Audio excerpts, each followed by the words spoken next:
Hey guys, what's up? It's Elise from thecrunchyginger.com, and I am here today with another one of my tips for using your fall or winter CSA basket, farmer's market haul, or subscription produce box. And our tip for today is that anything green is a pesto waiting to happen. So I want you to think beyond the basil, think beyond the pine nuts.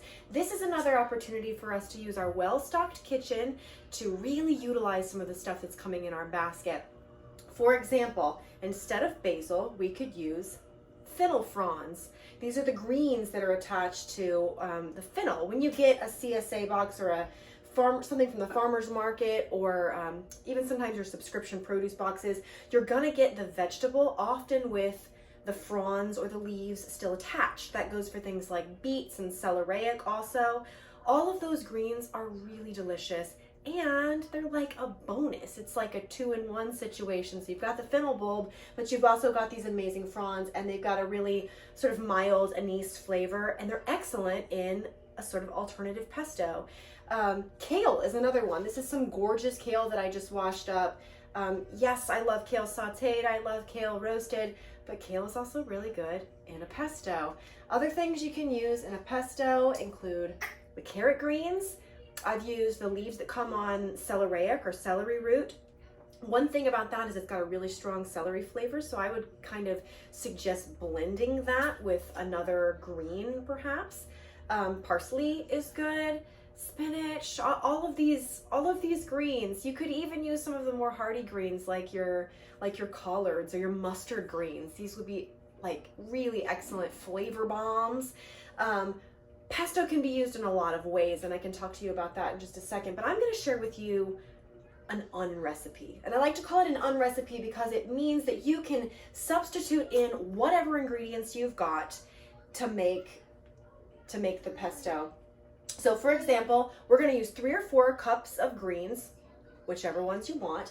Instead of using pine nuts, because pine nuts are really pricey, I'm going to use sunflower seeds. And I'm going to use about 3/4 cup of sunflower seeds. You can use pine nuts if you have them. Sunflower seeds are great. You can use toasted walnuts or raw walnuts, almonds, cashews. Really whatever seed or nut you have could be a really tasty ingredient here. It depends on what you've got, if you've got allergies in your family, whatever. You want about 2 tables of lemon juice. I'm going to use this organic lemon juice from the bottle because I've got it in my fridge. It's always on hand. This is in my well-stocked pantry. If you have a fresh lemon, juice the whole lemon. You could even put some zest in there. That would be really tasty as well. A clove or 2 of garlic. About 1/4 to 1/2 cup of olive oil or other oil of your choice. I just realized right before I got my camera out to shoot this that I do not have a 1/4 cup of olive oil, so we are going to totally unrecipe this, and I'm going to use some sunflower oil instead to add a little bit of a nutty flavor here, and about a teaspoon or so of salt. If you want to add cheese, like Parmesan cheese in sort of a more traditional pesto style, I would cut down on the salt a little bit. In this unrecipe I'm going to show you, there is no Parmesan cheese because I don't currently have any Parmesan cheese, and it's going to be just as tasty without it. So I'm going to use a food processor.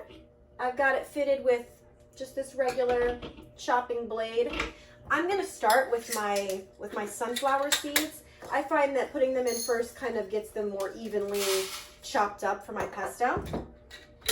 So let me whir this for just a second, and then we'll add everything else all together. This is going to be really fast, really easy.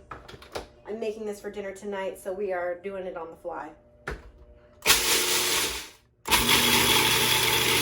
So I have ground these sunflower seeds up. That just gets them a little bit finer before we add all the other ingredients.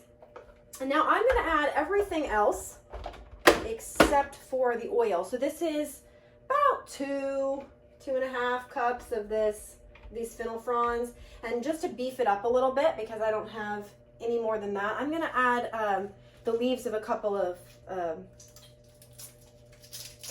leaves of kale.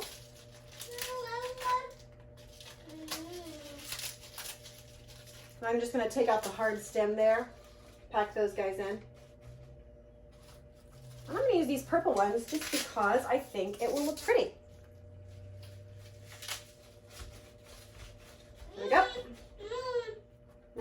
of garlic, teaspoon of salt,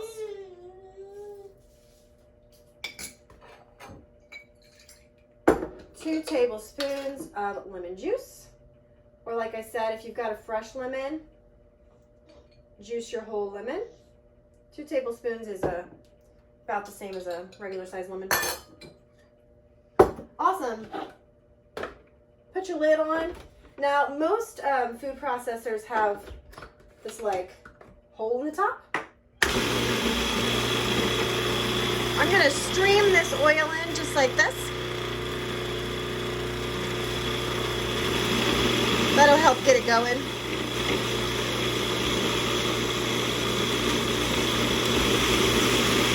There she goes. And let's give her a taste. This is the key to the Unrecipe. Just give it a little taste test. Awesome. It's a total flavor bomb.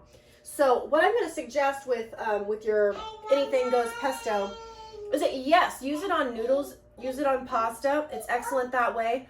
But it's really good when you add just a dash to a soup. It's really good mixed on roast vegetables. You saw in my last video that we can literally roast anything, and adding the pesto to that not only incorporates some of our other fall winter ingredients, but it also really livens it up. Pesto freezes really well. So if you want to take all of this, you're not ready to use it yet, you've got a lot of other stuff going on, put it in a jar, put it in a baggie, stick it in your freezer. Here's something that I really like to do. So I have got this silicone freezer tray that I actually bought for baby food. It's like the perfect size for baby food, but it's also the perfect size to fill up with pesto. You stick it in your freezer, then you can just boop, pop the little cubes out, and then you have the perfect amount to throw in with a side of vegetables. Throw it in with some frozen corn. Throw it in with your green beans that you may have frozen or put up in a can this summer. It's excellent with some rice or some grains. So here we have our fennel kale pesto with sunflower seeds and sunflower oil, thinking beyond the basil. Everything green is a pesto waiting to happen. I can't wait to see what kind of flavor combinations you come up with. I'll drop the Unrecipe in the description below. Please leave me a comment below and let me know what you put in your pesto and what you use it for. I hope this helps you make one more small change to live a little greener and save a little money. If you want to know more about this Unrecipe and other small changes you can make, head on over to thecrunchyginger.com. Follow me on Instagram at thecrunchyginger, and I hope to see you soon. Thanks for watching.